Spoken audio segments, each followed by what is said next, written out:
I'll try not to wave my hands around too much. My brother tells me that I'm like an air traffic controller when I'm speaking, because the hands are all over the place. So first of all, to very quickly answer your question, the difference between a rector and a minister is a rector is a minister who's in charge of a parish. A minister could be a curator, somebody who's an assistant in a parish, or you could be ministering as a hospital chaplain. So it's just rector is just kind of that title for somebody who has been given the responsibility to look after a parish. Now, first of all, say thank you very much to Alison for inviting me to come and to be with you this afternoon. We tried this for, I think it was last November, and then we had to rejig because of other commitments. I wasn't able to come then, so it's a real pleasure to be with you this afternoon. Our New Testament reading that we had today, this afternoon, is the Beatitudes according to Luke. And most of us are probably more familiar with the Beatitudes from Matthew's Gospel, where there's a whole list of things that you are blessed for. Luke takes a slightly harder version where he also gives a warning about those who will be on the receiving end from a negative perspective. And it's interesting to kind of look at the different things and what Matthew and Luke are trying to get across. Because Luke's Gospel was primarily directed towards those Jews who were accepting that Christ was the Messiah, the one who was there to reveal God to them, the anointed one. And so he is trying to get across to them what this revelation of God is like, and this is what it will be like, this is how you will be blessed in this God as revealed by Jesus Christ. Luke is more directing his gospel towards the Hellenic or the Hellenistic culture, where philosophy was so important. And it's almost like he's saying to them, if you think you have it sewn up and sorted out by your own actions and by your own things, well, you're going to be in for quite a surprise or a disappointment. As I was sitting there and we were coming to the reading, I thought, I hope Sarah Jane doesn't use the version where they use happy instead of blessed. Because a number of years ago, I was taking part in a funeral. And the funeral was being led by somebody who's quite an eminent theologian who had actually lectured me in the Church of Ireland Theological College and in the Irish School of Ecumenics. And the version of the Gospel he read was, happy are those who are poor in spirit. Happy are those who mourn. And it completely jarred with me as I was looking down at this family who had lost a loved one in very tragic circumstances. And I thought, how can you stand there and say, happy are those who mourn? Do those people look anything like happy? I don't think so. And I was also then going on in my head and thinking, when clergy at the end of a service have a blessing, are they saying to those who are there, may you be deliriously happy? And no, we're not. Because I think to be blessed or blessed is something which is much more profound than being happy.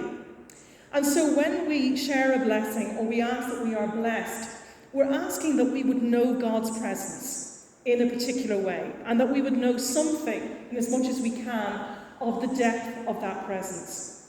And so when we come to the Beatitudes, I don't think that what Jesus is saying is that may you be deliriously happy while you are mourning, because that's not the experience of people. I think what the Beatitudes are saying to us is that you will have God alongside you. You will be blessed by his presence. And even though where you are is a struggle now, even if you're in the depths of grief and despair, you will be transformed. Not today, maybe not tomorrow, but that you will have a transformation and understanding. Not that your grief will disappear or go away, but you will be enriched by God's presence. And those who are poor in spirit and those who are struggling, in whatever way that it is, the Beatitudes is saying, may you be blessed, may you know God's presence, the depth and the richness and the fullness of what God's presence is. And that is much, much more profound, much deeper than just saying to somebody, may you be happy. Now, part of being blessed may bring a happiness or a peace of mind or a peace of contentment, but it's a much bigger thing than just being happy. And I think when we look into the Beatitudes and look at what the message is trying to get across, there was an expectation at the time within Palestine that if you were wealthy or successful, if you were healthy, if you had status, if you had power, if you were revered, that it was considered that God was smiling on you.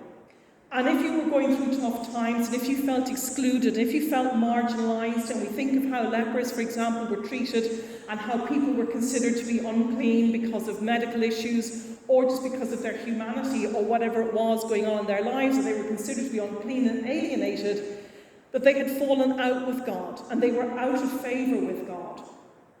And it's extraordinary that in all the time that we've had since then, in most world religions, if not every world religion, there is still a bit of that going on. We were chatting just before the service and talked about that othering of people. And people have found a multitude of reasons within religion and outside of it to other people because they're not what they think they should be, or they don't conform to their own kind of understanding of what it is to be part of a group or part of a family or family of God.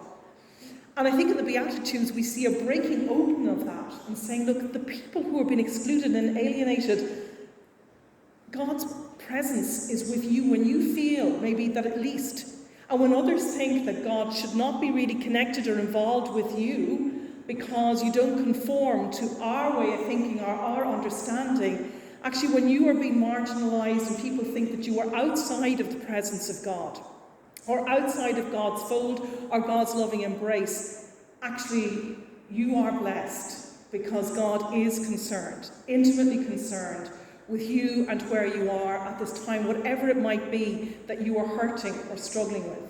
And so the power of the Beatitudes is as big and as powerful now and as magnificent now as it was to those who first heard it.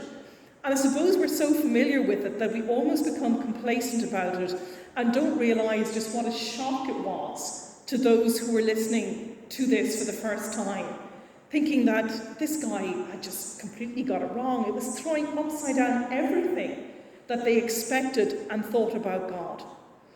And the sad thing is that we have forgotten that kind of radical nature because maybe we've heard it so often, we're complacent about it. But the church has become too much conforming to a particular expectation. And that radical nature of Jesus, as we hear about in the Gospels, that we need to, I believe, reopen afresh, that radical nature and that radicalism is as needed now to break open the things that are part of our time and our culture within Christianity, across all denominations, and to break out that radical nature of Jesus and that amazing thing that he was saying that was amazing and shocking then, and if we took it fully on board, is as amazing and shocking now. We think of how even within our society that people are not being heard and not listened to when people don't want those things to be heard and said. So we look over in the past few months, even in the past few weeks after the death of Aisling Murphy, where people came out and said, I don't feel safe.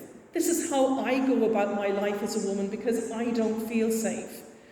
And others have said, you're kind of jumping on the bandwagon, not sure that's really the case, you're just kind of adding into it, let's all take a step back. Well, actually, no. Let's stop taking a step back and listen to what people who feel vulnerable are saying. So there's one case in our recent times. We have people who say, listen, I'm now having to make a choice as whether I heat or eat because of the increasing cost of living. And people are saying, well, we're going to give you an extra little bit, or sure, listen, it'll blow over, and sure, wasn't it different during COVID? We're still not wanting to listen as to what's going on for people in their current situation and now. The conversations within our different churches, the conversations of full inclusivity, the fact that we're still having and needing to have those conversations is a sadness and a travesty in itself, because those conversations should be over. They should be done with. We need to look at how people who are being excluded and marginalised for a whole variety of reasons and are being othered, that needs to stop. Jesus was saying this almost 2,000 years ago to tell people, stop othering others. Stop othering people and making a difference between, and create you and them and creating an us and them. And so that radical nature of the Beatitudes is lost and has been lost for such a long time. So when we hear those words, we reckon that we realise, we hear that the reckoning is there for all of us in every part of Christianity, to listen to the words that Jesus was breaking open the social norms of the day, and that we still need to break open. He wasn't saying, may you be happy.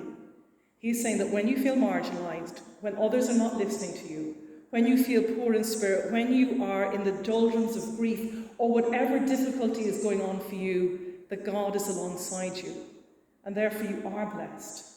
Not necessarily deliriously happy, but that you are blessed because you have God alongside you. And even when we struggle to see that or feel that, I hope that we maybe get to experience it in other people alongside us when we feel that we are far from that presence of God. So in the Beatitudes, and I hope that as people listen to them and hear them today in churches all across the world, because it's part of the lectionary for today and in so many traditions, that people would just recognise the radical nature of Christ.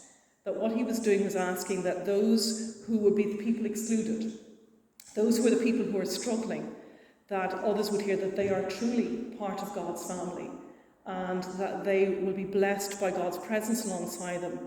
And our prayer is that that power and that blessing of God's presence would transform all who feel that today is a difficult day or that today is a sad day, but also would transform others who hear that to recognise that they have to play their part in being that inclusive people, bringing that presence of God to others, particularly those who are struggling for whatever reason, and to listen to that voice, the voice of the vulnerable and the marginalised, the voice of those who are struggling.